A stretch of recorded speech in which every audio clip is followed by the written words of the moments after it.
Salut tout le monde! Aujourd'hui, on se retrouve avec Sophie Morin, à nouveau, sexologue. Bonjour!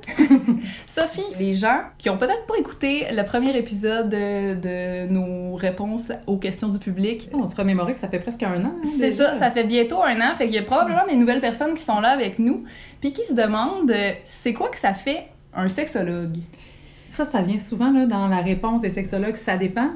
Ouais. Même dans cette question, ça dépend en fait parce qu'il y a plusieurs types de sexologues, si je peux dire. Fait que mettons qu'on s'attaque à toi qui es sexologue clinicienne qui fait de la thérapie. Oui, c'est ça. Donc, il y a comme 3 catégories. Ceux qu'on connaît le plus, ceux qui ont le plus mais qu'on voit le moins, puis bon, les gens qui vont faire de la recherche. Donc, moi, j'ai fait mon baccalauréat en sexologie. Je l'ai fait, puis moi, j'ai un parcours un peu atypique aussi, là, donc je l'ai fait, j'ai travaillé pendant presque 10 ans, en fait, comme bachelière, avant de retourner faire ma maîtrise en clinique, en sexologie. Puis ça nous donne le droit, en fait, d'avoir un permis de psychothérapeute pour faire de la psychothérapie, ensuite, là, en cabinet privé. Ça prend absolument une maîtrise en clinique pour faire de la psychothérapie. Pour faire de la psychothérapie, oui. Ça prend, comme sexologue, oui. C'est pas un titre qui est réservé aux sexologues. Là. Il y a aussi d'autres types de professionnels qui sont psychothérapeutes. Mais moi, principalement, je fais de la psychothérapie. Je fais aussi de la formation, de la vulgarisation dans d'autres types de contextes.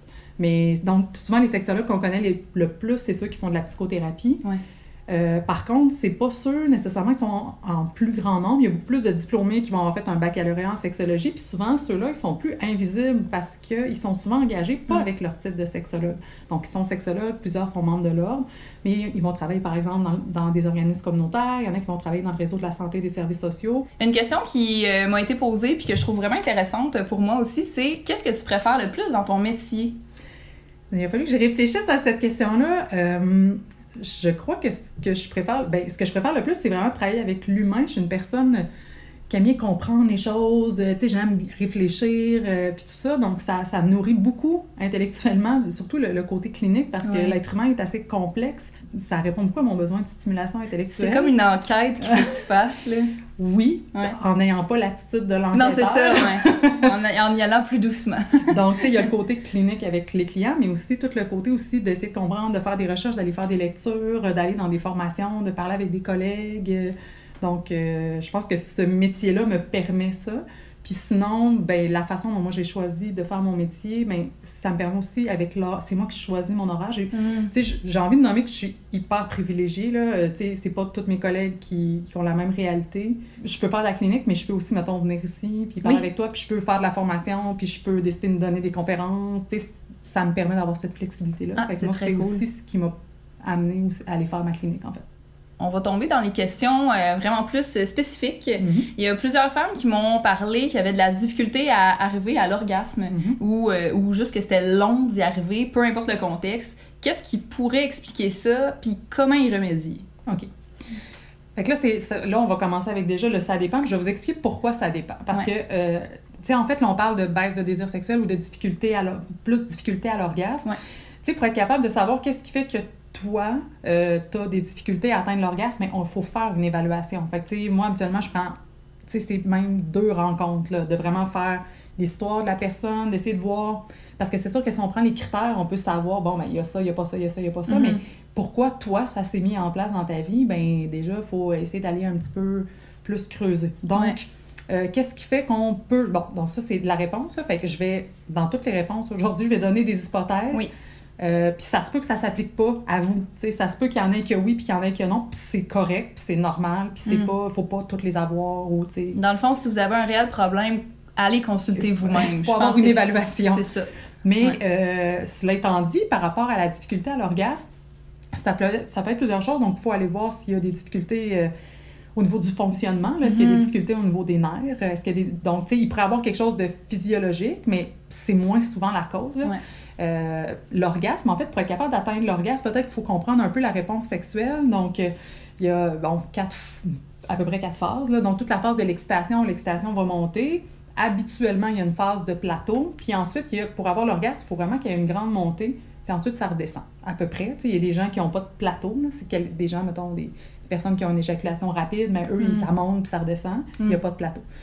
Mais ce qu'il faut comprendre, c'est que pour atteindre l'orgasme, il faut que ça monte assez. Il faut qu'il y ait assez de tension pour être capable de monter jusque-là. Donc, ça peut être si je ne suis pas capable d'avoir cet état-là de tension assez grand pour atteindre l'orgasme, je peux avoir de la difficulté à avoir un orgasme. Par exemple, si je suis un peu trop partout dans mon corps puis j'ai de la difficulté à être capable d'attirer mon attention... Ben, tu penses à trop de choses, mettons? C'est nécessairement dans la tête? Il y a deux choses. OK. Ben, en fait, il peut y avoir plus que deux choses, mais admettons, là, tu viens de nommer avoir d'autres choses dans la tête. Moi, ça m'arrive, tu sais, des gens... Puis ça arrive plus souvent aux femmes, ça peut arriver aux hommes aussi, là. Mais des fois, ce qu'on me dit, c'est... Tu sais, là, je suis en train d'avoir des relations sexuelles, puis je fais juste penser à ma vaisselle qui est pas faite, là, puis tu sais, je m'imagine en train de faire la vaisselle. Donc, c'est sûr que là, je suis pas du tout en train d'être dans mon corps. Ouais, c'est ça. Je suis non seulement pas dans mon corps, je suis à l'extérieur de la pièce. Oui, c'est ça.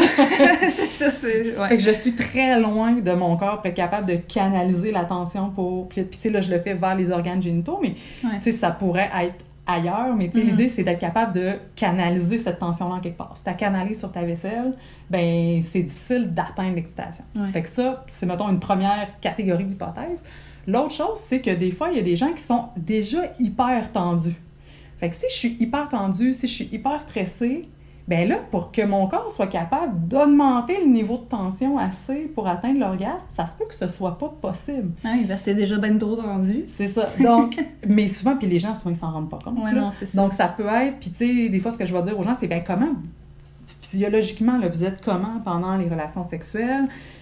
Comment sont les muscles de vos fesses? Comment sont les muscles de vos cuisses? Comment sont les muscles de vos abdominaux? Tu sais, est-ce que déjà, je monte de 2 cm. Oui, c'est ça. Tu sais, si je suis hyper tendue dans mon corps, ben là, c'est ça, je suis pas capable de moduler, là, parce que j'ai comme une mini marge de manœuvre pour être capable de moduler. Ce que je vais les amener aussi à observer, c'est comment est ta respiration. Est-ce que ta respiration est ample? Est-ce que c'est une respiration qui est abdominale ou plus thoracique? Tu sais, si je suis... Tu sais, c'est déjà là, encore là, j'ai plus beaucoup de marge de manœuvre. Comme si tu es un peu coincé, un peu dans ta respiration. Ben, ça peut être ça peut être comme d'être vraiment essoufflé, mais que j'ai de la misère à, OK, là, je vais refaire diminuer la tension pour être capable de la refaire remonter un peu. Fait qu'il faut relaxer un peu. Ça peut être ça. Si on se rend compte qu'on est tendu, il faut essayer de se relaxer. Ça peut être ça, tu sais, mettons quelqu'un qui va dire... J'ai l'impression que je suis un peu sur le bord de l'orgasme, mais je suis pas capable. Ben, l'idée, c'est pas de rester tendu, c'est de repartir, d'aller ailleurs, puis après ça, d'être capable de revenir. Laisser ça venir tout seul, puis venir. puis venir. Fait que ça peut être ça, mais ça peut être aussi, tu sais, là, tout l'aspect psychologique. Tu sais, comment on m'a parlé de ça, moi, la sexualité, depuis que je suis toute petite? C'est quoi les expériences que j'ai eues? Est-ce que la sexualité, c'est associé à du plaisir, à quelque chose qui est agréable? Est-ce que c'est associé à un jeu? Est-ce que moi, je l'associe à quelque chose qui est sale, qui est honteux, que c'est pas pour moi, que je ne suis pas une bonne personne? Là, je donne des termes plus caricaturaux, là, mais dans ce spectre-là, ben si pour moi, dans ce qu'on m'a dit, là, mettons, on est 2 femmes, si on nous a dit comme femmes que, ben une bonne femme, c'est pas supposé aimer ça, la sexualité, parce que c'est les putes qui aiment ça, la sexualité, puis que toi, t'es pas dans cette catégorie-là, si j'ai l'impression que je dois choisir entre être une bonne personne et être une femme sexuelle, ben il y a des gens pour qui ont de la difficulté à faire arrimer ces 2 rôles-là, fait qu'ils ont de la difficulté à se laisser aller dans le jeu, dans la sexualité. Fait que ça peut être un des défis aussi, là, dans le fait de se laisser aller. Tu sais, pour les hommes aussi, là, ça peut être la même chose. Souvent, les hommes, on va plus le voir en lien avec des difficultés érectiles. Quand ils vont avoir de la difficulté, ça peut être ça. Des fois, ça peut être aussi... tu sais, je parlais de l'attention, mais il y a aussi tout l'aspect du contrôle. Parce que quand une personne a un orgasme, physiologiquement, le cerveau arrête pendant comme moins d'1 seconde, pas toutes les fonctions. Tu sais, il reste les fonctions de le cœur vital, puis respirer. Ouais. Mais il y a moins d'1 seconde où vraiment la personne n'a plus le contrôle sur son corps. Tu sais, ça dure moins d'1 seconde, mais quelqu'un pour qui avoir l'impression de perdre le contrôle, c'est quelque chose qui n'est pas possible, cette personne-là n'acceptera pas d'avoir un orgasme parce qu'elle a besoin de garder le contrôle sur sa vie. Fait que l'orgasme, ça sera juste pas une possibilité. C'est peurant, c'est comme se jeter dans le vide un peu. Ben, c'est juste pas une option. Fait que, tu sais, là, il peut y avoir plusieurs raisons pour ça. Puis, tu sais, fait que c'est ça, c'est des hypothèses. Maintenant, le défi de tout ça, c'est qu'une fois qu'on le sait, on ne sera pas capable de le faire tout de suite. Oui, comment travailler là-dessus. C'est ça, c'est ce qu'on fait en clinique. Parce que des fois, les gens arrivent dans mon bureau et font « Ah, mais je le sais, tu sais, j'ai fait nos thérapies, puis je le sais que c'est à cause de ça. » OK. Mais c'est comme juste dans une partie de leur cerveau. Il y a comme la partie rationnelle. C'est comme, mais toute la partie de l'expérience, d'être capable de faire, ben maintenant que tu sais ça, comment tu t'es senti quand telle chose, puis telle chose, puis telle chose sont arrivées, pour être capable de le métaboliser. Des fois, c'est ce bout-là aussi qu'il faut faire. Le savoir, c'est super, mais il reste tout un bout après. Oui, c'est ça. c'est du travail sur soi. Qu'est-ce que tu penses des gens... Ben, j'ai entendu souvent la réflexion de essayer tout seul, en solo, essayer d'atteindre l'orgasme tout seul, de relaxer puis de prendre du temps juste pour soi. Ouais. Puis déjà, à partir de là, si tu sais que t'es capable d'y arriver tout seul, ben là, tu peux peut-être travailler ça avec un partenaire. Oui, tout à fait. Ça peut être quelque chose qui est envisagé. Puis, en fait, j'hésite pas parce que c'est pas une bonne idée, parce que des fois, il y a des gens pour qui c'est plus facile de l'expérimenter en couple avant de le faire tout seul. Même dans les statistiques, tu sais, il y a de plus en plus de femmes qui se masturbent. Avant, il y avait beaucoup moins de femmes qui se masturbaient. C'est moins tabou, hein? C'est de moins en moins tabou, sauf que ce qu'on voit, c'est qu'il y a beaucoup de femmes qui vont commencer à expérimenter la masturbation après avoir eu des relations sexuelles avec un partenaire. Ça va être après qu'elles vont expérimenter et pas avant. Ouais. Puis c'est correct aussi, fait que moi c'est quelque chose que je vais explorer en clinique avec les gens, de dire ben est-ce que vous êtes plus à l'aise de l'explorer par vous-même, ou est-ce que vous êtes plus à l'aise de l'explorer avec un partenaire. Fait que là, ça va dépendre de chaque personne. Il y a des gens pour qui le regard d'une autre personne, ça va être hyper stressant, tu sais, d'essayer de se laisser aller là-dedans, fait qu'il va avoir beaucoup de bénéfices à l'expérimenter tout seul. Ouais. Et il y a des gens pour qui ça va être le contraire, qui vont avoir l'impression que... Genre? Ben avant d'arriver, oui, mais tu sais... Avant d'arriver à l'excitation, dépendamment des gens, il y a des gens pour qui la première étape, ça va être d'arrêter de freaker, d'arrêter d'être stressé. Fait que là, on n'est pas encore à « c'est le fun ». Ouais, non. On est à « j'apprivoise le fait que je suis pas confortable puis que c'est correct de pas être confortable puis j'essaie de me laisser aller là-dedans dans un contexte de confiance ». Fait que là, tu sais, je fais comme une parenthèse parce que justement, il y a des gens avec qui, tu sais, le partenaire, est-ce que le partenaire ou la partenaire, est-ce que l'autre personne est soutenante ou pas? Ouais. Tu sais, si... C'est gros, ça. Puis, tu sais, moi, quand je pose cette question-là, ben des fois, la personne, elle va me donner une réponse, mais il faut que je sois capable de lire entre les lignes. Parce que, tu sais, si le partenaire ou la partenaire n'est pas soutenante, ben des fois, la personne n'est pas capable de le voir, puis de le reconnaître, puis de le nommer. Tu sais, ça, on va être capable de le nommer plusieurs semaines ou plusieurs mois plus tard. Fait que des fois, moi, je vais faire des suggestions sans le nommer, parce que je vais dire, ben, peut-être que vous pouvez expérimenter tout seul, ou qu'est-ce que... Bon.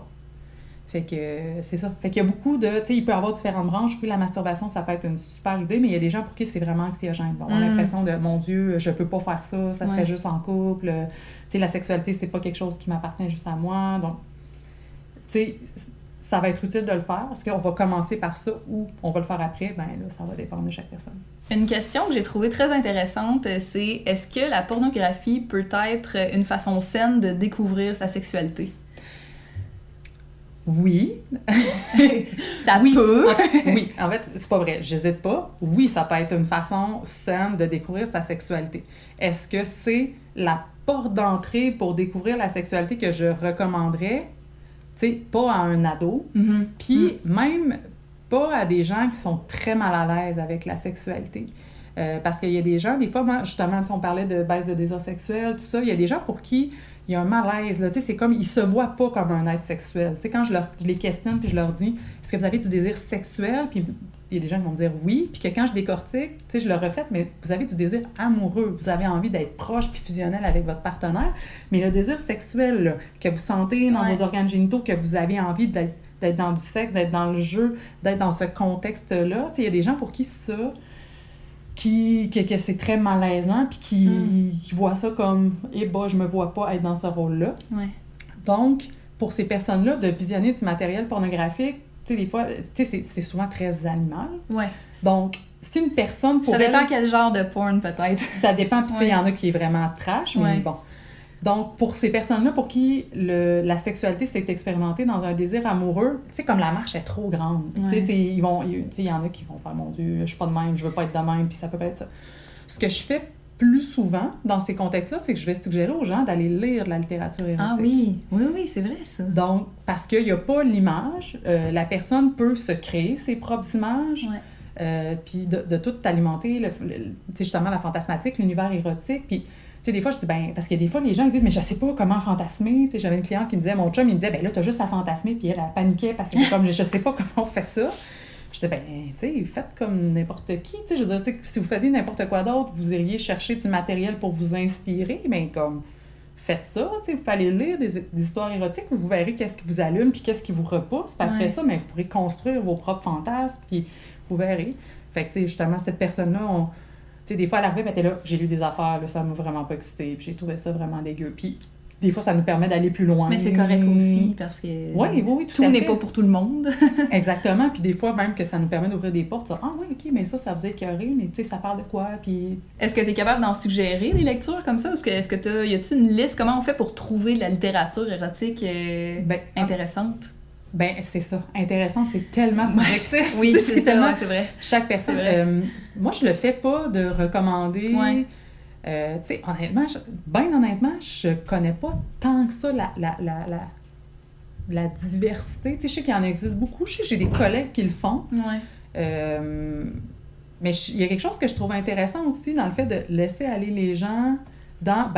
découvrir par eux-mêmes, puis choisir par eux-mêmes. C'est ça, d'essayer de voir est-ce que tel site t'intéresse, tel site t'intéresse pas. Parce que, tu sais, ça fait partie du processus du jeu. Tu sais, j'apprivoise, j'approche les choses. Alors que si je le donne tout cuit, puis que là, ça marche pas, ben là, c'est comme, mon Dieu, mais même elle qui connaît ça m'a dit de faire ça, puis ça marche pas, donc, tu sais... Ah, ils se sentent coupables encore plus, peut-être, puis... Ça peut être plein de choses. Fait que, tu sais, des fois, de laisser les gens explorer, puis que là, ils reviennent. Tu sais, on sait jamais... des gens avec quoi ils vont revenir. Puis des fois, il y a des affaires qui vont dire « Ah, mais ça, c'était vraiment cool. » Puis moi, j'aurais même pas pensé dire ça, tu sais.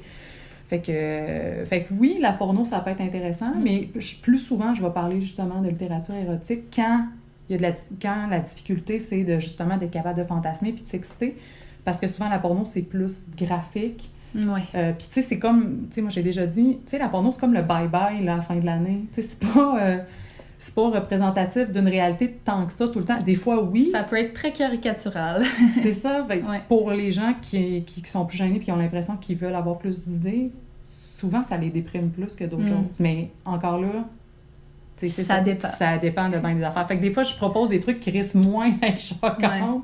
On y va étape par étape parce que le but, c'est que les gens vivent des réussites. Là. Fait que moi, je veux pas leur donner le truc le plus choquant puis qu'après ça, qu'ils sont ses breaks. Moi, ma job, c'est que les gens se sentent en sécurité dans leur processus. Fait que j'essaye de voir avec eux c'est quoi les étapes qui sont nécessaires.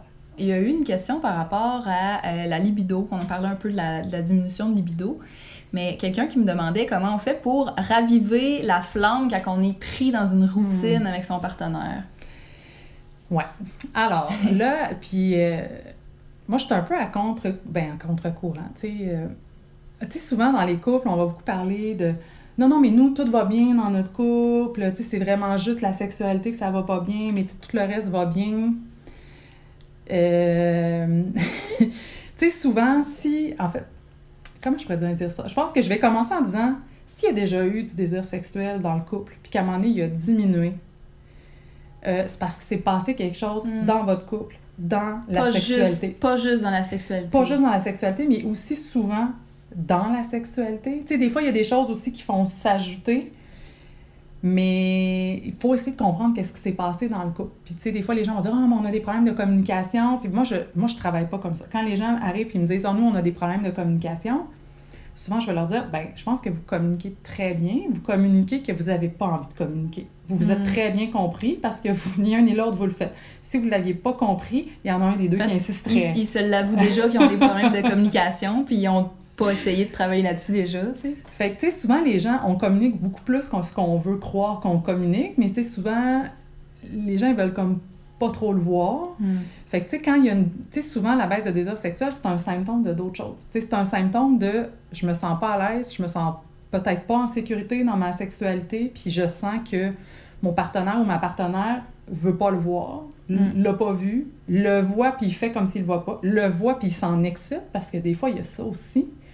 Fait que, tu sais, la baisse de désir sexuel, tu sais, le désir, c'est l'envie d'aller vers l'autre personne. Là, c'est comme, ce désir-là a déjà été là, puis il n'est plus là. Donc, il est arrivé quelque chose dans la relation, puis souvent, des choses qui ont été faites ou pas faites de la part de l'autre, qu'il y en a un des deux qui s'est éteint, tu sais, de « j'ai plus envie d'aller vers toi ». Puis, tu sais, souvent, c'est super confrontant, les gens, quand ils viennent dans mon bureau, mais en même temps, c'est super utile que je leur dise. Parce que ça faisait partie de la question aussi. Je pense que la personne qui m'a demandé ça, elle disait... J'aime vraiment beaucoup mon partenaire. Qu'est-ce que je peux faire pour raviver la flamme? Fait que ça, je vais comme m'adresser à la caméra. Vous ne pouvez rien faire seul. Tu sais, si le désir sexuel, c'est en lien avec la relation, vous avez 100% du pouvoir de votre 50%. Fait que s'il se passe quelque chose dans la relation, vous ne pourrez pas travailler sur le 50% de l'autre. Tu sais, c'est que chacun a une part de responsabilité dans ce qui est en train de se passer. Puis moi, c'est une des choses que je questionne souvent quand les gens arrivent puis qu'ils viennent tout seuls puis qu'ils me parlent de tous leurs défis dans leur relation. Je leur dis, mais qu'est-ce que vous faites si seul? Si les défis, c'est dans la relation, puis si ce que vous voulez travailler, c'est en lien avec la relation.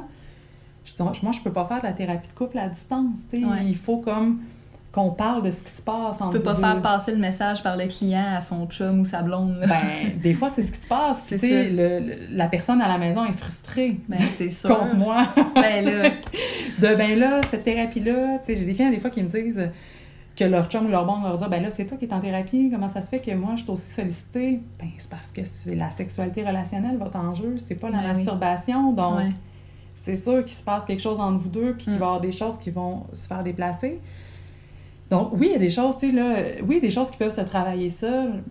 Puis, tu sais, des fois, il y a comme un premier bout qui va être fait. Puis, tu sais, des fois, moi, je vais comme accompagner la personne sur, ben il y a des choses qui sont à nommer à ton partenaire, à ta partenaire. Mais ça va pas changer juste parce que toi, tu as fait une super thérapie. Tu sais, ça va pas se passer, là. Tu sais, il y a des choses à adresser dans la dynamique, là. Ce que j'ajouterais peut-être par rapport à qu'est-ce qu'on peut faire, bien, c'est déjà de reconnaître le problème, de reconnaître qu'est-ce qui se passe dans la dynamique de couple.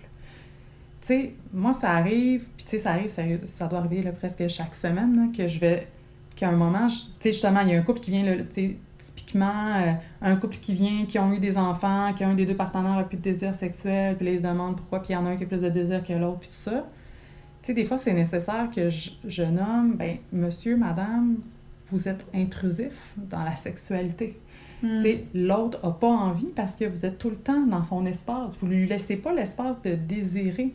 Vous allez devoir apprendre à vous contenir parce que vous faites partie du problème. Souvent, le partenaire ou la partenaire qui a le plus de désir et souvent en avant, puis là, l'autre se referme. C'est comme, c'est pas en se refermant qu'il va avoir du désir. Ça fait reculer les choses. Il doit avoir de l'espace. Puis ça, mais c'est de le reconnaître. Puis souvent, ben c'est très confrontant. Ben les gens, ils veulent ça doit être difficile de se faire dire ça quand même. Les gens veulent... Parce que souvent, ils ont l'impression que c'est l'autre le problème, tu sais.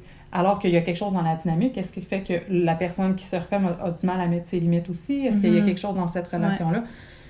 Donc, c'est pas... Tu sais, c'est vraiment des moments pas le fun, je pense pas. Puis c'est souvent les gens, à la fin de la thérapie, vont me dire « Ça a vraiment été rough, mais c'était nécessaire. Puis aujourd'hui, notre vie a changé parce que, mon Dieu, on était capable de voir ce qu'il en était, puis d'être capable de le travailler. Mais tu sais, là, c'est que ça met les gens dans une zone de vulnérabilité. Là, ils sont hyper vulnérables. Et en fait, dans le désir sexuel, il y a une part de vulnérabilité. Dans l'intimité sexuelle, il y a la capacité de se montrer vulnérable à l'autre, puis d'être assez en sécurité pour être capable de jouer là-dedans. Fait que c'est fragile. S'il n'y a pas de sécurité, il peut avoir de l'excitation sexuelle, donc la réponse physiologique, mais d'avoir du désir, souvent, il n'y en a pas. Ça prend une base de sécurité. Fait que s'il y en a un qui insiste puis que l'autre, il veut pas, tu sais, on va devoir travailler là-dessus en premier. Fait que la réponse, en tout cas, je sais pas à quel point ça va être satisfaisant, parce que souvent, les gens, ils veulent des trucs pour eux, puis moi, je leur dis, ben non, vous pouvez pas faire ça, tout ça. Parce que surtout s'il y en a eu au début. Tu sais, les gens, ils disent, ben il y en avait avant, puis là, il n'y en a plus. OK, mais on va essayer de comprendre. Il y a vraiment quelque chose qui a changé. Ça m'amène à poser la question que j'ai reçue. Comment on fait pour approcher notre partenaire en lui proposant des nouvelles idées, qu'on veut essayer des nouvelles affaires, autant dans la sexualité que dans la vie de tous les jours, sans froisser l'autre personne? Comment on peut poser ces questions-là à son partenaire? Oui, bien, dans ta question, il y a déjà des éléments qui font que ça devient difficile. L'aspect « je ne veux pas froisser l'autre », ça, c'est un élément qui va tuer l'intimité. Dans le sens où c'est pas parce que la personne est un peu chamboulée que c'était mon intention de la froisser. Tu sais, quand on est dans un couple sain, il va y avoir le couple, puis il va y avoir deux individus qui sont différents. Puis souvent, on est attiré par la personne quand on la rencontre parce qu'elle est différente. Puis c'est souvent la même affaire qui va nous faire quitter la relation parce que cette différence-là va nous taper ses nerfs. Mais il y a l'aspect important de la différence, puis que les couples qui vont rester ensemble, c'est qu'ils vont être capables de jouer avec la différence, d'être capable de l'intégrer, d'être capable de jouer avec, d'être capable de la respecter, de l'admirer, puis d'être capable de reconnaître les limites qu'il y a par rapport à ces différences-là. Donc, comment nommer quelque chose en ne voulant pas froisser l'autre? Par exemple, dans une caresse sexuelle, tu sais, des fois... là, je donne des exemples vraiment hétérosexistes. Là, il faut se remettre dans le contexte que moi, je suis dans un contexte clinique où la majorité des gens sont hétérosexuels. Là. Ça veut pas dire qu'il n'y a pas d'autres choses qui existent ailleurs, puis tout ça, mais c'est comme je donne les exemples plus que je vois en clinique. Mais par exemple, un partenaire qui approcherait sa conjointe en lui agrippant un sein, c'est comme vraiment très fort, pour essayer de l'exciter. Bon, ben la façon de le nommer, ça pourrait être de décrire ce que je vois. Tu sais, quand tu m'approches, puis que tu souhaites essayer de faire naître mon désir, puis que tu m'accroches le sein super fort, ben ça me fait mal, puis ça m'excite pas. Ça fait l'effet inverse. Puis je me sens un peu agressée dans ta façon dont tu es en train de t'approcher de moi. Fait qu'on essaie de décrire, c'est pas... On essaie d'éviter d'être dans le jugement moral, de dire... De dire comment toi, tu te ressens dans cette situation-là. Oui, mais de commencer par le décrire, on est en train de parler de quoi? Ouais. Fait que quand tu m'approches, comme quand je suis en train de faire la vaisselle, puis tu arrives en arrière de moi, puis tu m'agrippes les seins, on décrit c'est quoi la scène. Je me sens pas respectée parce que, j'ai l'impression que tu prends pas en considération si moi j'en ai envie. Puis là, après ça c'est le bout où souvent les gens oublient.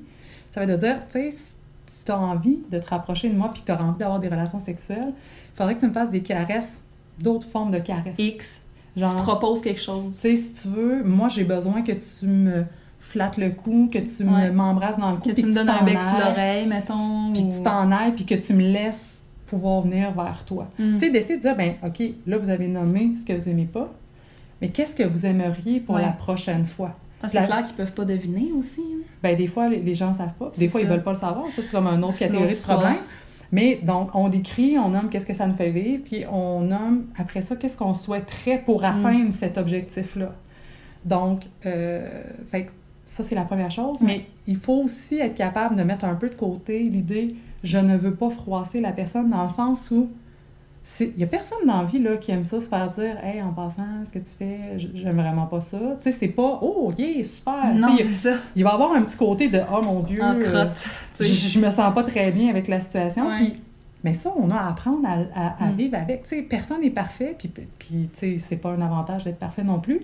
Mais c'est de dire « OK, bon, ben ce que j'ai fait, c'était peut-être pas la bonne direction, mais c'est correct aussi. Tu sais, j'ai essayé quelque chose, la personne m'a dit que ça lui convient pas, mais on va essayer de se réajuster. Ouais. » Donc, il faut tolérer pour soi-même la capacité de voir l'anxiété qui monte en nous, de « Oh mon Dieu, je me sens pas bien, j'ai comme besoin de dire ça, mais je sais pas comment le dire. » Ben, premièrement, on respire. Ouais. On respire, on va prendre une marche, on va prendre un bain, on va regarder un numéro d'humour qui nous détend un peu. Puis, on essaie de gérer un peu cette anxiété-là qui monte, puis on plonge. C'est sûr qu'on peut choisir mieux son moment. Tu sais, comme 2 minutes avant que l'autre parte travailler, c'est peut-être pas le meilleur moment. Pris dans un char aussi, ça, je le recommande pas souvent. Tu sais, comme Québec-Montréal, on a 3 heures. Parfait, on est pogné 3 heures dans l'auto ensemble, on le fait. Je recommande pas ça. Tu peux pas aller souffler dans une autre pièce, là, si jamais il y a quelque chose. Là. Je le recommande pas. Ça marche souvent parce que la personne peut effectivement pas s'en aller, mais c'est pas un dialogue qui va être constructif. Ouais.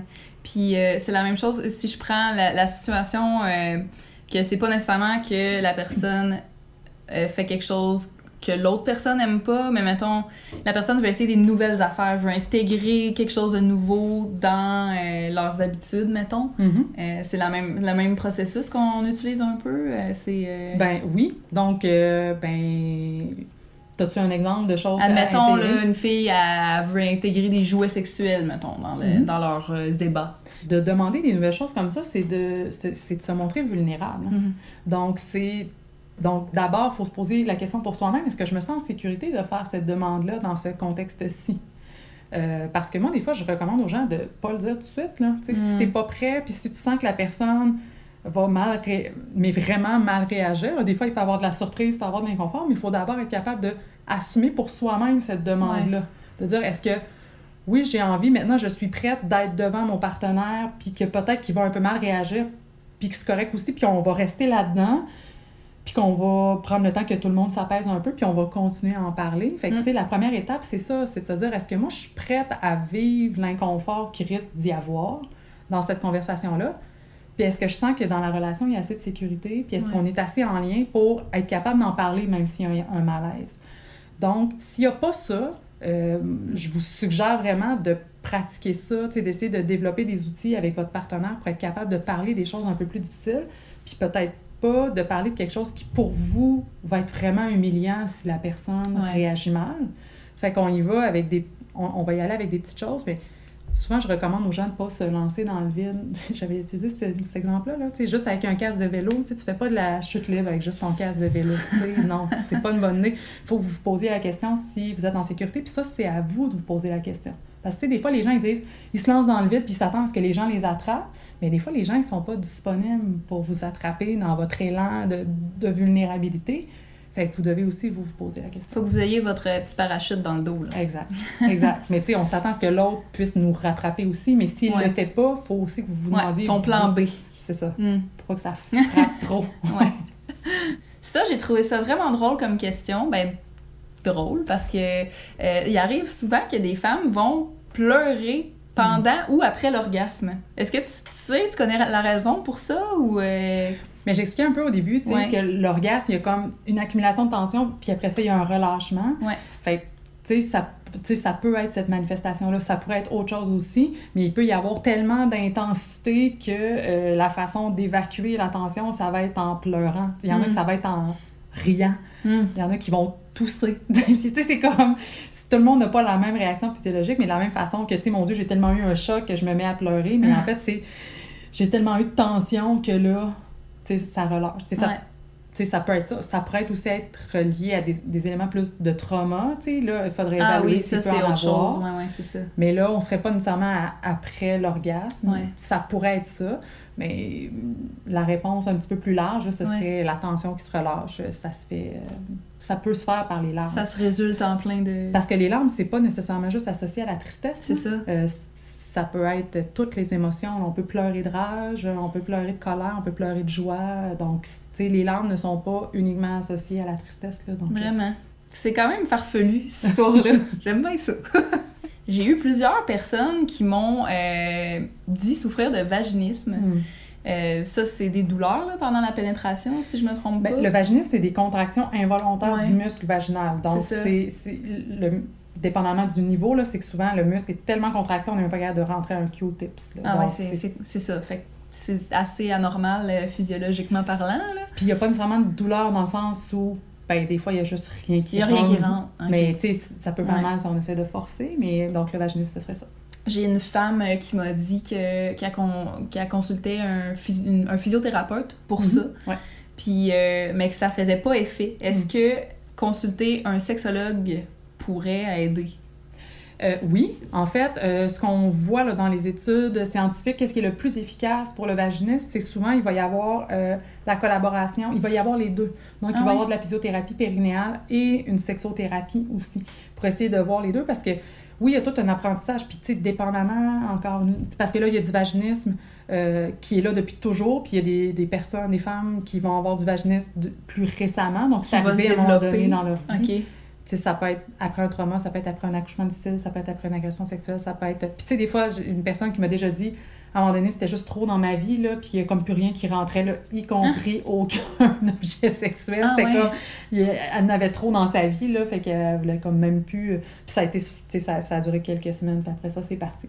Mais il y a des gens, là, je dis des femmes, des personnes avec un vagin qui n'ont jamais été capables d'avoir de relations sexuelles. Donc, dépendamment de la situation, il y a des femmes pour qui elles vont vraiment devoir apprendre à connaître comment fonctionne leur corps. Tu sais, il y a des femmes qui se rendent même pas compte que, justement, leurs muscles sont contractés, d'apprendre des techniques de relaxation, d'essayer de voir ce qu'il y en est.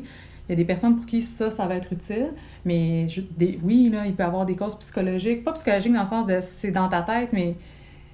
que ça aide pas. Si mon muscle était contracté comme ça tout le temps, il y a personne qui dirait comme c'est correct, on va laisser ça de même jusqu'à la fin des temps. On essaierait de comprendre que se passe-t-il pour que mon muscle reste contracté. C'est ça.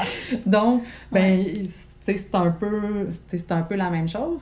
Ce muscle-là n'est pas censé être contracté en permanence. On va essayer de comprendre qu'est-ce qui fait que tu contractes ce muscle-là. Puis des fois, tu t'en rends même pas compte. On va essayer de voir qu'est-ce que c'est la relation de la personne avec son corps. Je sais pas si on en avait parlé la dernière fois, mais des fois, il y a des personnes qui sont tellement pas en contact avec leur corps. Qu'une des premières questions que je pose, c'est « Vas-tu aux toilettes? Est-ce que tu t'en rends compte? Est-ce que tu le sens? Est-ce que quand tu as faim, tu manges? » Donc, tu sais... Écouter les signaux de son corps. Exact. Donc, tout le monde part pas de la même place. Puis, tu sais, des fois aussi, les personnes qui vont faire du vaginisme, ben, tu sais, c'est aussi une façon de se protéger. Donc, des fois, c'est des gens qui vont avoir été dans des relations qui étaient toxiques, des fois, même, ou qu'on va leur avoir parlé justement qu'être une femme, c'est pas supposé être sexuel. Donc, tu sais, elles ne veulent pas être cette personne. Tu sais, il peut y avoir beaucoup de causes, d'où la pertinence d'avoir une évaluation. Mais oui, fait que la réponse courte, c'est oui, c'est pertinent, la sexothérapie. C'est pas nécessairement juste la psychothérapie ou juste la physiothérapie périnéale. Moi, ça arrive, là, j'ai envoyé des personnes dire, ben, va faire une évaluation. Parce que moi, je peux pas faire l'évaluation, là. Je sais que tu as des gens qui en sont en France. Moi, je ne suis pas médecin. T'sais, donc, j'ai fait des études universitaires en sexologie, mais j'ai pas accès au corps. Donc, c'est pas moi qui va faire... Je vais poser plein de questions, mais c'est pas moi qui va faire ce bout-là ou qui va prescrire des exercices. Ce n'est pas mon métier. Puis, même les physiothérapeutes, ils ont une formation spéciale. Je crois que c'est une formation supplémentaire de 2 ans, là, pour faire de la physiothérapie périnéale de façon spécifique. C'est pas tous les professionnels qui peuvent aller faire ça. Honnêtement, moi, les rétroactions que j'ai eues par rapport aux physiothérapeutes périnéales, ils vont faire beaucoup d'éducation. Ils vont expliquer beaucoup de choses par rapport à la sexualité. Ah, c'est bien.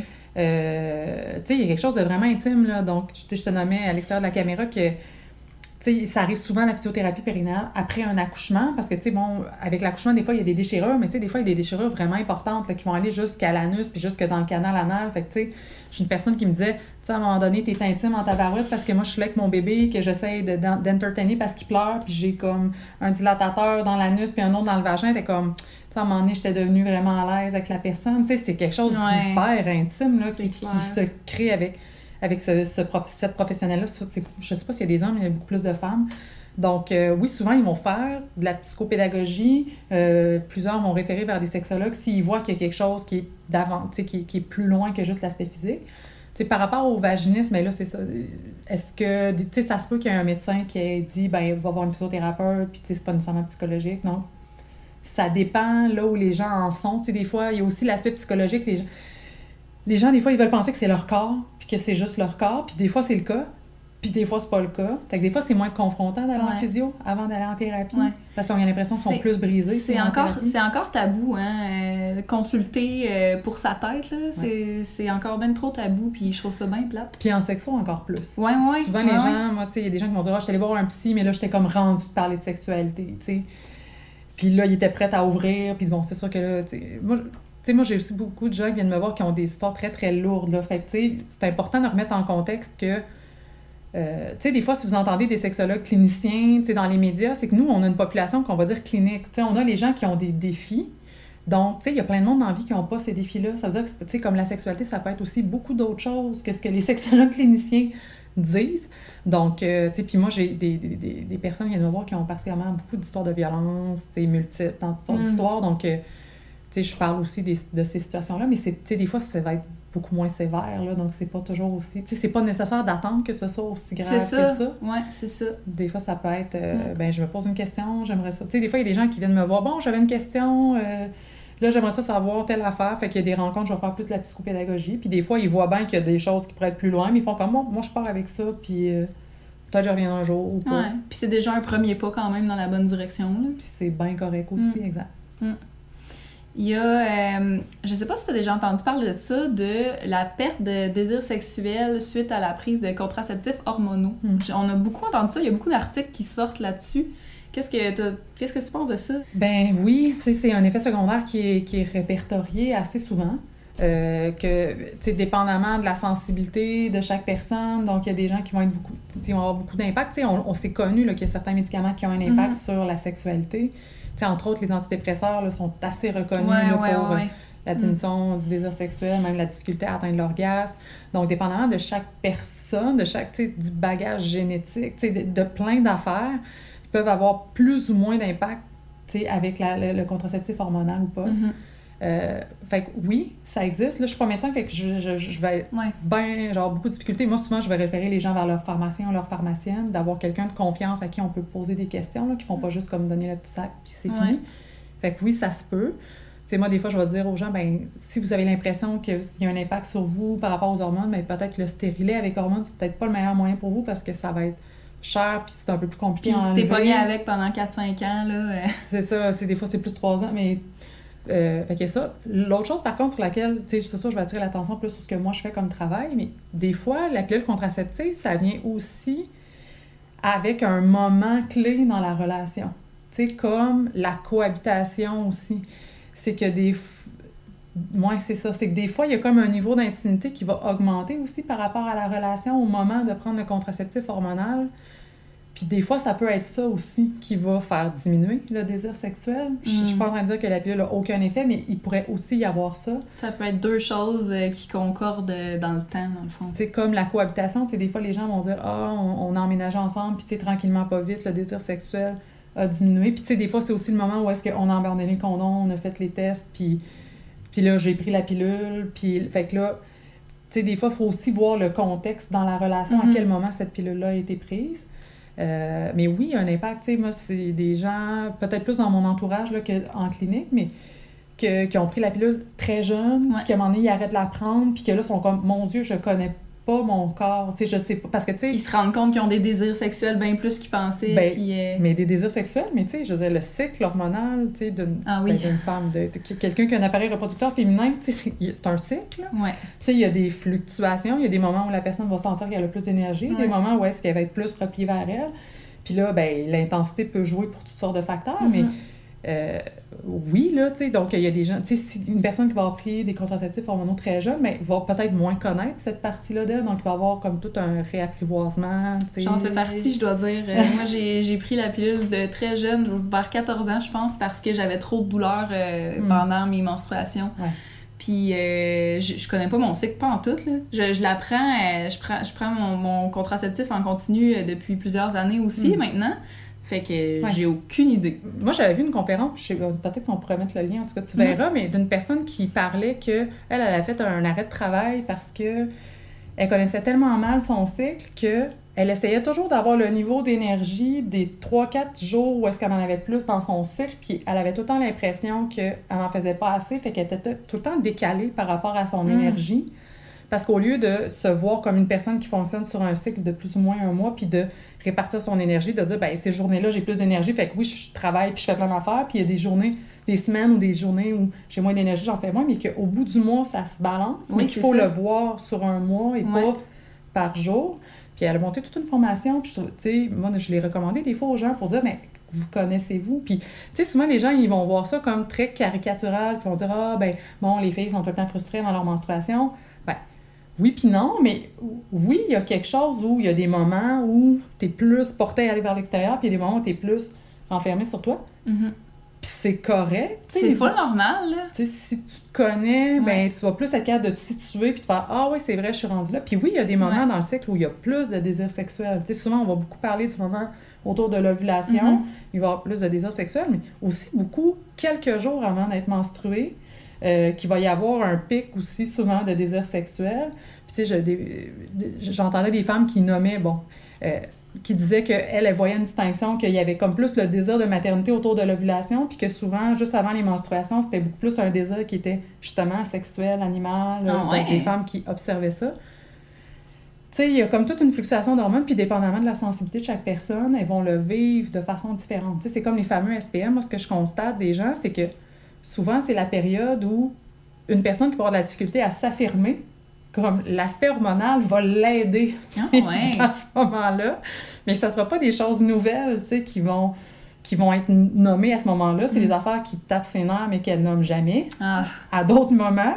Fait que moi, des fois, je dis, ben, c'est peut-être utile, finalement. Ouais, ça peut être utile. Ça peut peut-être servir à ça. Ouais. Puis maintenant, il y a des gens où est-ce qu'elles sont vraiment très, très sensibles, puis qu'il faut même qu'elles prennent la médication. Tu sais, tu parlais de douleur physique, c'est oui, il y a ça.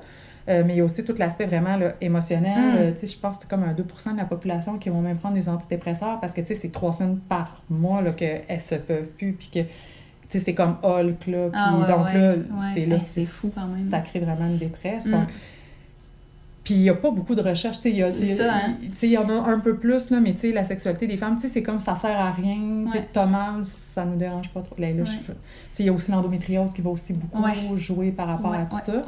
Mais il y a de plus en plus de recherches qui se font. T'sais, on sait justement que les SPM, là, récemment, ça fait moins d'1 an, que c'est beaucoup en lien avec un gène par rapport à l'inflammation, que c'est une femme sur 5 aurait ou aurait pas le gène, je me souviens plus exactement, mais qu'il y aurait quelque chose d'inflammatoire qui serait comme plus aigu, donc ces femmes-là auraient plus de syndrome prémenstruel, plus de problèmes inflammatoires, tout ça. Donc.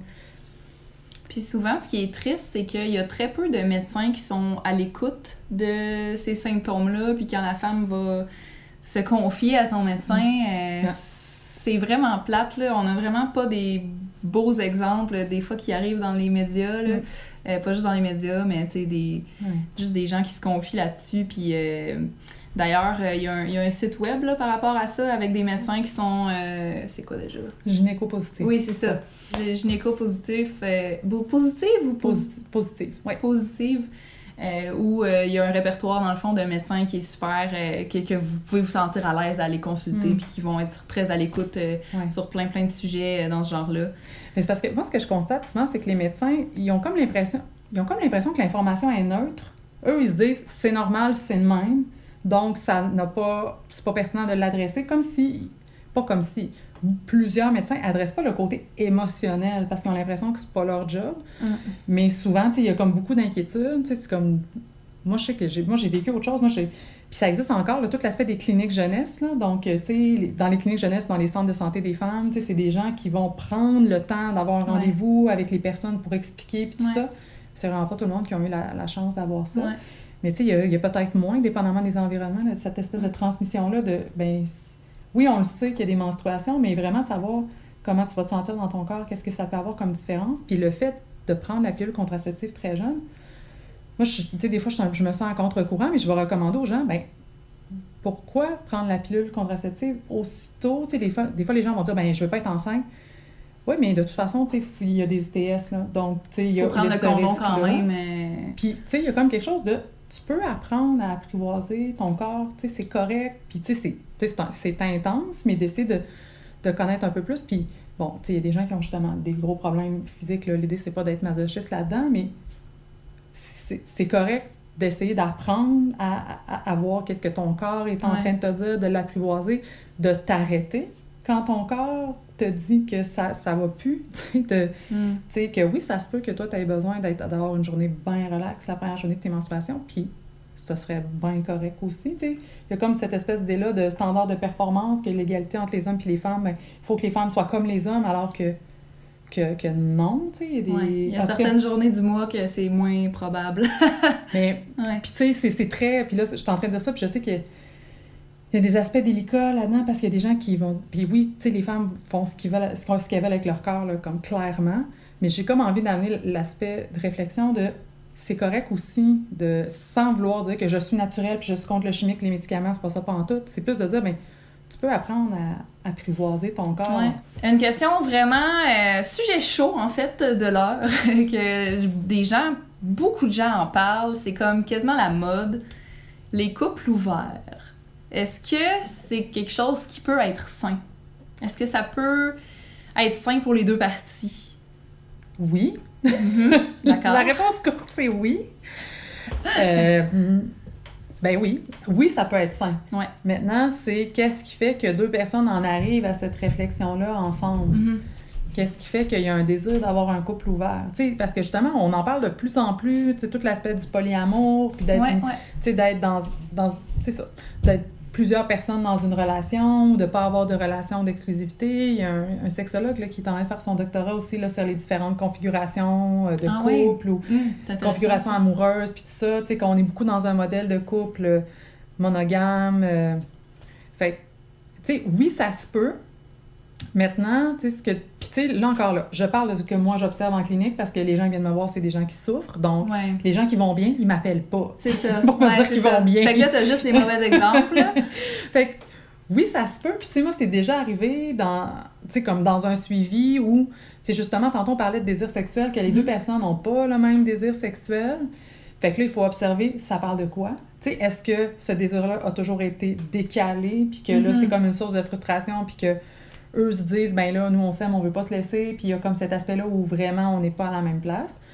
Fait que, si c'est décalé depuis le début, c'est déjà arrivé, là, qu'il y a des gens que je réfléchisse avec eux sur qu'est-ce qu'ils souhaitaient par rapport à leur relation de couple. Des fois, les gens, le désir amoureux puis le désir sexuel va être très séparé. C'est comme, mon désir amoureux, j'étais avec mon chum, moi, ma blonde, je suis bien. Nous, l'exclusivité, c'est par rapport à ça, mais le sexe, c'est comme autre chose. Il y a des gens qui vont aller dans des clubs échangistes, qui vont aller dans des sex parties, il y a du monde qui vont aller dans des saunas, tout ça.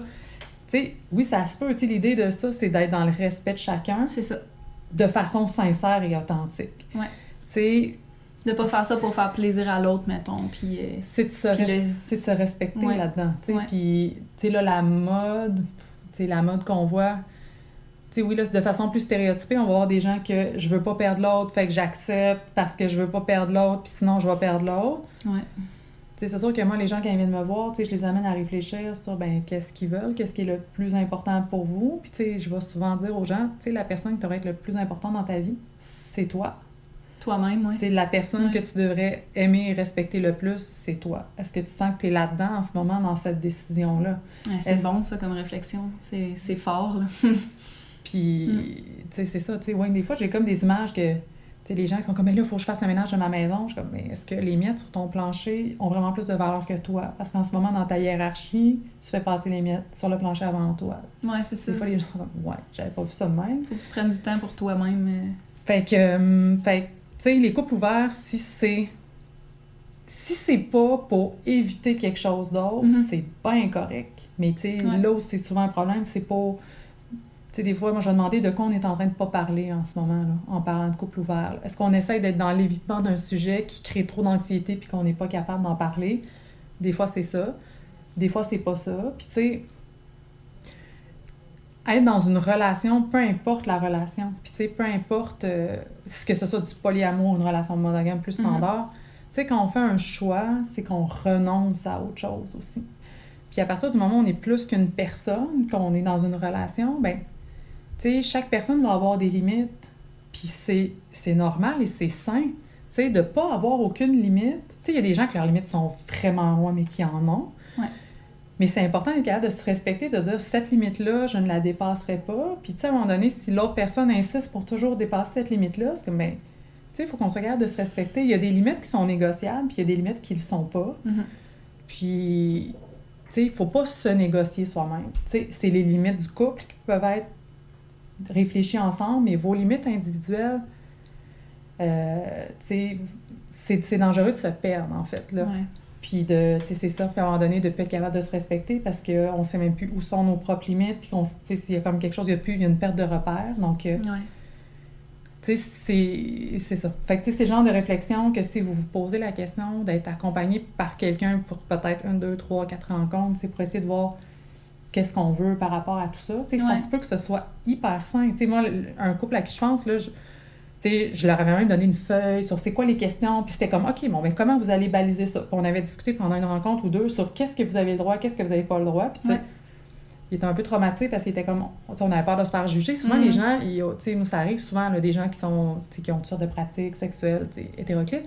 Puis on peur même de se faire juger par les sexologues parce qu'ils sont fait juger par toutes sortes de monde, fait qu'ils savent pas trop. Moi, je suis comme, non, mais tu sais, on va en parler. Puis, OK, vous voulez faire ça, mais tu sais, c'est qu'est-ce qui va être acceptable, pas acceptable, mais tu sais, combien de fois par semaine maximum. Puis là, des fois, ils sont, ah, ben, j'ai pas besoin de. Non, mais si vous voulez protéger votre couple, qu'est-ce qu'il y a à protéger? Tu sais, qu'est-ce que vous dites, ça, ce n'est pas négociable. Puis là, ils sont, non, j'avais pas pensé. Ça prend beaucoup de communication, beaucoup de respect mutuel, puis. Une communication authentique. Tu sais, c'est pas une communication, tu sais, parce qu'on communique tout le temps. Tu sais, les gens qui disent qu'ils n'ont pas de problème de communication, moi, je crois pas à ça, là. C'est-à-dire que les gens sont en train de communiquer qui veulent pas communiquer ou qui veulent ignorer la question. Ou que... Fait que dans une communication fluide, c'est d'être capable de nommer les choses qui sont difficiles, puis d'être capable de nommer les choses sur lesquelles on n'est pas d'accord, de pas les laisser dans l'implicite, puis de les rendre explicites en les nommant, puis tout ça. Parce que sinon, tu sais, là, ça peut fragiliser la relation. Il faut être capable de parler des choses difficiles. Puis, tu sais, puis des fois aussi, il y a un couple qui va sourire, puis des fois, il va se refermer. Puis des fois, tu sais, j'ai une personne en tête, là, elle me disait qu'elle allait dans des clubs échangistes. Puis je dis là, vous devez définir qu'est-ce qui ne bouge pas. Puis que si jamais il y a un soir que vous dites, ben moi, ça, c'est ma limite, puis qu'un soir, vous dites, hey, j'ai envie de l'ouvrir, ben là, vous pourrez dire ce soir-là, hey, à soir, ça me tente. Tu sais, si, mettons, l'autre voudrait n'importe quand, mais qu'elle, elle veut pas, je dis, vous pourrez l'ouvrir, mais vous allez être beaucoup plus en sécurité si vous faites ça que si vous mettez pas de limite puis que vous sentez que vous devez juste fermer des portes tout le temps. Tu sais, c'est même trop insécurisant. Donc, qu'est-ce qui est fixe puis des fois va un peu bouger, mais que quand la journée est finie, ben c'est le même cadre. Puis jamais on va le réouvrir, ben on en parlera, mais sinon, ça reste fermé autour de ces choses-là qu'on a nommées. Fait que, oui, il faut être capable de se parler de façon authentique si vous voulez que votre relation survive. Ouais. Petite dernière question avant de finir. Est-ce que toutes les femmes peuvent avoir un orgasme vaginal? Mon Dieu, on dirait que je suis comme pas capable de répondre à cette question-là de façon précise, parce que qu'est-ce qui fait qu'une personne a un type d'orgasme ou pas? Tu sais, on a souvent parlé de ça, là, les femmes qui étaient soit clitoridiennes ou vaginales. Tu sais, ce qu'on commence à voir un peu plus, c'est que il y aurait peut-être 3 types d'orgasmes. En fait, c'est que l'affaire, c'est que dépendamment d'à quel point une personne a une sensibilité et une connaissance de son corps, tu sais, elle peut avoir un orgasme, tu sais, en se faisant caresser le lobe d'oreille. Oui, c'est ça. Ouais. Ça pourrait être possible, tu sais, dépendamment. Tu sais, l'organe sexuel par excellence, c'est le cerveau, là. Donc, tu sais, puis on a des rêves érotiques sans se toucher. Donc, tu sais, on n'a même pas besoin d'avoir un contact physique. Toute la sexualité tantrique, on n'est pas obligé d'avoir un contact physique là, pour être capable d'avoir un orgasme. Tu sais, il y a des gens qui vont... Parce que c'est aussi que c'est super compliqué là, d'étudier la sexualité là, physiologiquement, parce que ça coûte super cher d'assurance. Donc, tu sais, comme les compagnies d'assurance ne veulent pas assurer ces recherches-là, c'est super cher. Mais, tu sais, ce qu'on est en train de voir, c'est que ce qu'on appelait avant les orgasmes vaginaux, ce serait davantage des orgasmes qui sont clitoridiens, mais qu'avant le clitoris, tu sais, là, on le voit beaucoup là, récemment. En tout cas, tu sais, qu'avant, on pensait que le clitoris, c'était juste le petit bout qui dépassait à l'extérieur, mais qu'il y en a toute une partie vraiment... Parce que ça ressemble beaucoup à un pénis en miniature, là, tu sais, tout interne. Tu sais, comme toute la partie interne. Donc, en fait, tu sais, souvent, on disait que c'était le premier tiers du vagin qui était sensible, mais qu'en fait, c'est toutes les bulbes spongieux du clitoris qui se gonflent de sang pendant l'excitation qui sont à cet endroit-là. Puis le fameux point G, ce serait comme les corps caverneux du clitoris qui serait situé sur la paroi antérieure, là où serait le point G. Donc, que ce serait probablement le clitoris qui est stimulé de différentes façons, donc les terminaisons nerveuses ne sont pas exactement les mêmes, d'où les sensations différentes par rapport à ces orgasmes-là. Mais il y en aura un autre aussi qui serait, je ne sais pas exactement comment il s'appelle, mais l'orgasme cervical. En fait, que ce serait le col de l'utérus, le fait de stimuler le col de l'utérus, que ça pourrait amener un orgasme. Puis en fait, c'est une professeure à l'UQAM qui travaille beaucoup avec les blessés médulaires, donc les gens qui ont eu des lésions à la colonne vertébrale à différents niveaux. Là, donc, ils vont faire l'étude, en tout cas, ils travaillent tout l'aspect sexuel, puis qui réalisaient que dépendamment de la hauteur de la lésion chez certaines femmes, que ce type d'orgasme-là pouvait être capable de le ressentir. Ils ont réalisé qu'il y avait ce type d'orgasme-là. Moi, aussi, moi en clinique aussi, là, des fois, j'explore, puis il y a des femmes qui vont me dire « Oui, moi, je vais stimuler, je rentre ma main vraiment très loin. » Puis il y a des femmes qui vont dire, moi, là, oublie ça, là, le col de l'utérus. Il y en a que ça peut être douloureux. Super mal. Je veux rien savoir. Puis tu sais, ça va aussi jouer avec la longueur du vagin. Tu sais, c'est comme un vagin, c'est pas comme un pénis, mais tu sais, il y a des pénis plus longs puis moins longs, mais tu sais, il y a des vagins plus longs, moins longs. Donc là, tu sais, j'ai pas lu d'études cliniques là-dessus, mais est-ce qu'une femme qui aurait un vagin plus long, mais ça pourrait être plus le fun parce que dans le fond, la pénétration serait moins directement ou d'autres. En tout cas, tu sais, ça peut être toutes sortes de choses, mais il y aurait ces 3 orgasmes-là qui ont été mesurés. Ah oui, je connaissais pas celui du col, c'est intéressant. Très intéressant. Mais c'est ça, mais des fois, il y a des personnes pour qui c'est tellement sensible que c'est juste hyper douloureux parce qu'en fait, le col de l'utérus, l'utérus se soulève là, quand une personne est assez excitée, le vagin s'allonge, toute la peau à l'intérieur du vagin devient plus lisse, il y a la lubrification vaginale, l'utérus se déplace, donc pour être moins dans le chemin, c'est ça. Plus crûment. Mais il y a des personnes pour qui, tu sais, puis tu sais, moi, je vois les deux en clinique, là, il y a des femmes qui vont dire, moi, tu sais, la pénétration, tu sais, doggy style, la position, tu sais, par en arrière, tu sais, c'est insupportable, ça me fait super mal.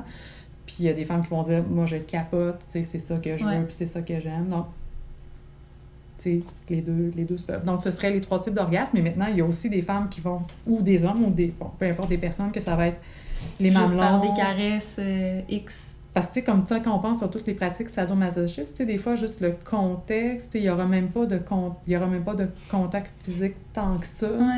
Puis, tu sais, c'est juste comme ce qui va se passer émotionnellement. Parce que c'est ça, hein, c'est que, tu sais, la réponse sexuelle, elle peut être activée soit par la stimulation du corps ou soit par le cerveau. Fait que, tu sais, il n'y a même pas besoin d'avoir de contact physique, puis il peut y avoir un orgasme. C'est quand même hot, ça. Je veux dire, moi, j'aimerais ça, essayer ça, là, un orgasme, genre... sans contact, là, ça doit être quelque chose à vivre, sérieusement. Là. Je trouve que ça... Puis, tu sais, nous, tu sais, en sexo, ça, tu vois, c'est la limite de notre travail. Oui, ça se peut. Mais moi, je le fais pas dans mon bureau. Mais vous pouvez aller l'expérimenter, puis, tu sais, avoir des belles découvertes, effectivement. Merci beaucoup, Sophie, pour ta présence pour cet épisode. On peut te retrouver sur ta page Facebook, Sophie Morin, sexologue. Sophie Morin, sexologue et psychothérapeute sur Facebook, mais j'ai aussi un site web, sophiesexologue.com. Merci beaucoup. Merci.